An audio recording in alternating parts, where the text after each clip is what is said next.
I'm disgusted. I'm disgusted with this team. You can't tell me that Lamar Jackson, he's not the issue. Break it down for you. Zay Flowers, he's not the issue. Isaiah Likely, he's not the issue. Rashad Bateman, he's not the issue. So, I wonder who would be the issue. You want to know who the issue is? You want to know who the issue is? It's two players. Marlon Humphrey and Mark Andrews. Them two right there. And Jair Alexander. We make it three. Not two, three. We can make it three. Jair Alexander, Marlon Humphrey, and Mark Andrews got to go. All three of them got to go. I don't see how the Baltimore Ravens, and obviously we see the effect that it's had on the Baltimore Ravens, 1-4. Boy, Cancun never smelled so good early in the season for a good team. It never smelled so good. Man, it's over. In my opinion, Damian Woody's opinion, it's over. It's over. Stop it. Stop it now before it gets worse. Stop it now before we have to go on a different tirade. Stop it now before the fans do some more damage like they already haven't been doing on different Instagram reels that I've been seeing on social media saying fire Harbaugh and hey, he's got to go if we don't do it this year. What do you think Bills fans are saying about Sean McDermott? Don't you think it's time for a change if Josh Allen don't win the Super Bowl too? Just saying. And they lost last night to the Patriots. What's going on, Bills? What's going on, Ravens? It's more so the Ravens than the Bills, but still, hey, that head coaching wheel is starting to turn a little bit. I'm just saying. Black Monday is, Black Monday is going to be real special this year. I got a feeling. It's real special. Real special. Real special. Real special. What's going on, y'all? It's your boy Tyler Gates, a.k.a. TAG205. I had to start with that. We are going to get into this right now. We're going to get into week 5 because, oh my goodness. I want to talk about blowouts. I want to talk about close games. I want to talk about dropped balls in the end zone, Arizona. It's always y'all. I want to talk about the Jaguars-Chiefs game, and I also want to get into what this means for the Baltimore Ravens. C.J. Stroud. We're going to start with him. Offensive explosion from C.J. Stroud yesterday. That's the C.J. Stroud I've known to come and love. That's the Ohio State C.J. Stroud. That's the one who had about 2-3 weapons in his pocket. That's the C.J. Stroud that lost to them dogs. Okay? But it's all right. 4 touchdowns, 417 yards passing to the Ravens, 207. Do you not understand? This brother came to play. Play. Then, hold on. On top of that, we're not even going to talk about the defense. Defense played tremendous yesterday. Shout out them guys. Petrie and the boys, Stingley and the boys. They played tremendous. Will Anderson and the boys. Mark Andrews, can you ever hold on to a football? I mean, Jesus Christ, man. What's going on? To move aside from that, we're going to talk about the other offensive explosion that happened. More 40-point games than ever yesterday through week 5. 14 games of 40 and plus more scores. Most of the NFL history by this juncture. So, Colts, Cowboys, Ravens have had multiple 40-point games already. Multiple. Daniel Jones has had multiple 40-point games as a quarterback. Daniel Jones.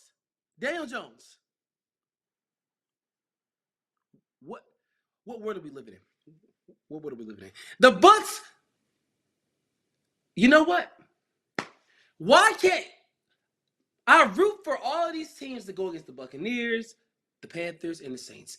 Y'all have one job every week. That's to beat them and to keep us moving up.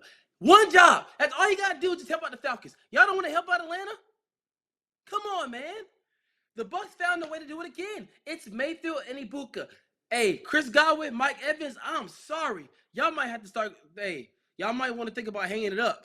Because Ibuka wide receiver 1, in my opinion. That's no disrespect to Mike Evans and what he's done in his Hall of Fame career for sure. But let's be completely honest. Emeka Ibuka is the reason why the Buccaneers are winning games. Him and Baker Mayfield. I don't want to hear about the defense because the defense ain't doing worth a doggone. Probably besides Jamal Dean and Vita Vea, nobody else doing their job. So, yeah, we're going to talk about the Buccaneers winning this game and how they won officially against Sam Darnold right now. I'm going to get this out of the way. It's only going to be short. Sam Darnold, you got to do better. Defense, they got to do better. Jackson Smith and Jigba, he played a little bit better. But still, Seahawks, we're missing something, right? That elite defense that I said you had against Arizona, remember that? Remember that? Where was that? You know, it's fine. It's fine. It's fine. It's fine. 49ers Rams, Puka Nacua, record-setting day. We obviously understand the implications of every game the Rams are playing from now on. They want to get into the playoffs. They want to win a Super Bowl again. I don't think that's going to happen anytime soon. But you have Puka Nacua going 7+ catches in 9 straight games. Hey,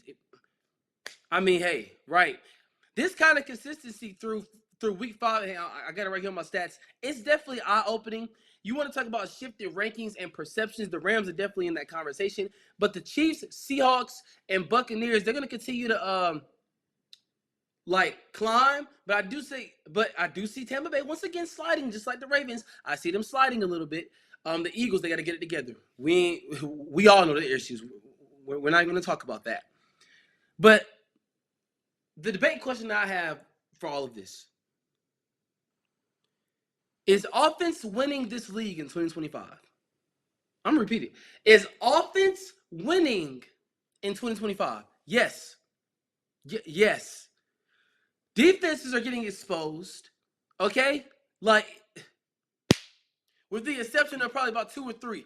Defenses are getting exposed like garbage. And then to add on, with defenses forced into exhaustion, you know how we know. Are we simply seeing more scoring or schemes evolving? We are seeing more scores and schemes evolving more than we are seeing defense and takeaways. Defensive coordinators, heads up. This wake-up call. Y'all boys about to get let go.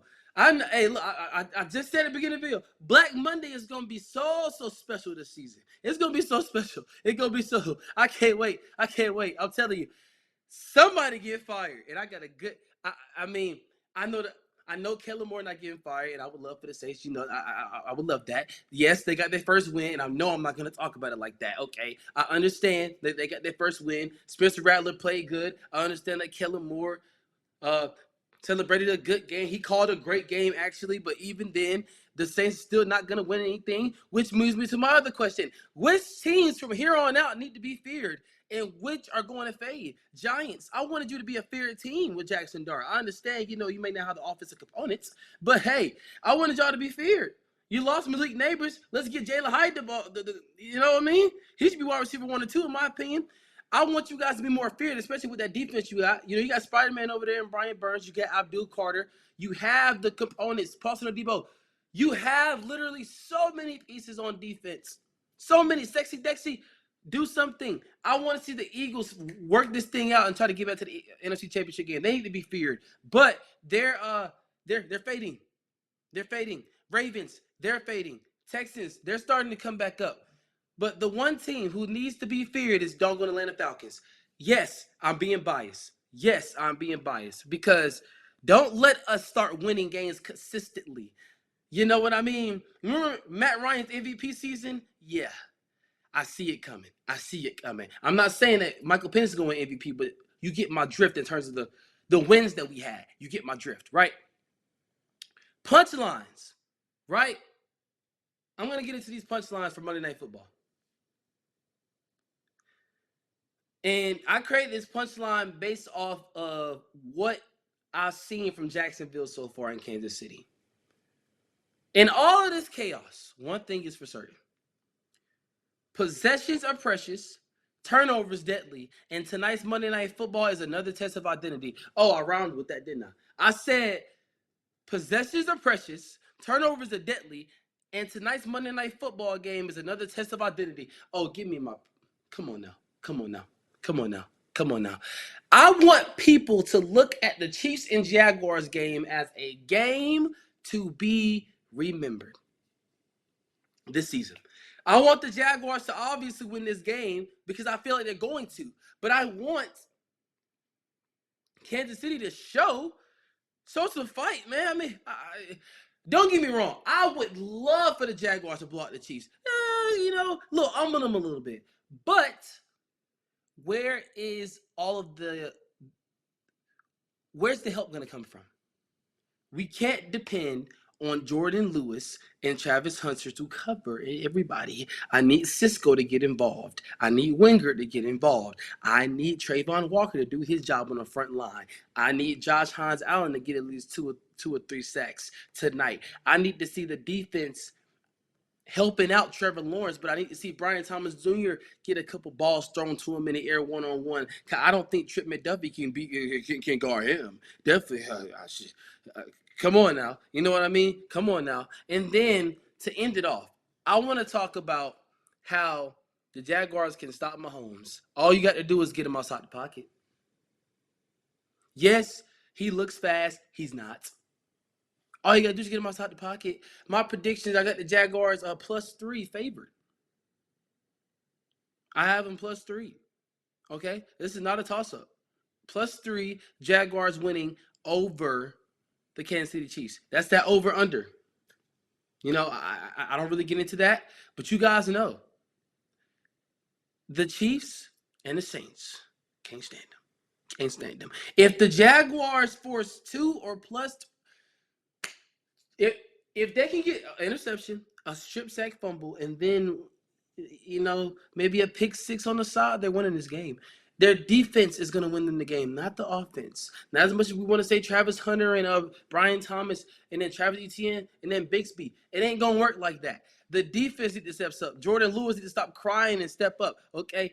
We see what he did in Dallas. We know what he did. But if Kansas City offense, if they hold a balance, they're going to win the game. So Jaguars, it all depends on your defense. So to recap everything that we just talked about, because I know it's a short sample size, but we can't let Mahomes escape out the pocket too much. Let him escape out the pocket sometimes. He loves to throw on the run. He loves to look away or do no looks on the run. Let him do that. Don't let Kelsey get involved.